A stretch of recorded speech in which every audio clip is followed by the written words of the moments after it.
ICC टी20 world cup 2026 मा नेपालको अहिलेसम्मको पर्फर्मेन्स एज एक्सपेक्टेड हुन सकेको छैन। वर्ल्ड कप अघि दुईवटै वार्मअप म्याच जितेको नेपालले आफ्नो पहिलो खेल फेब्रुअरी 8 मा इङ्ल्यान्डसँग खेलेको थियो। इङ्ल्यान्ड विश्वकै one of the best team हो। यो खेल सबैले वान साइडेड हुने एक्सपेक्टेसन गरेका थिए, तर आउट अफ नोवेयर नेपालले इङ्ल्यान्डलाई राम्रो र क्लोज फाइट दिएको थियो।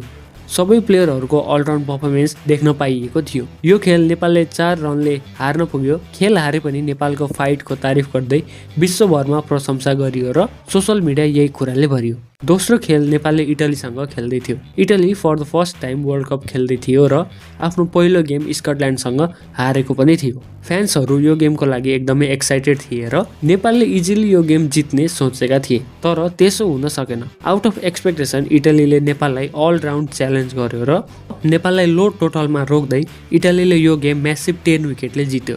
गेम पछि टिमले आफ्नो अन्डर पर्फर्मेन्सको ब्लेम एक्सेप्ट गर्यो। कोचले पनि सोसल मिडियालाई कारण देखाउँदै इन्टरभ्यू दिए। नेपालले आफ्नो तेस्रो खेल फेब्रुअरी 15 मा वेस्ट इन्डिजसँग खेल्यो। टस हारेर ब्याटिङ गरेको नेपालले 7 विकेट गुमाउँदै 133 रन मात्रै बनाउन सक्यो। वेस्ट इन्डिजले यो लो टोटल इजिली चेज गर्यो। नेपालका लागि नन्दन यादवले बाहेक अरू कसैले पनि विकेट लिन सकेनन्। नेपालले यस वर्ल्ड कपमा खेल्ने 4 खेल मध्ये 3 खेल हारेको छ र भोलि आफ्नो अन्तिम खेल स्कटल्यान्डसँग खेल्दैछ।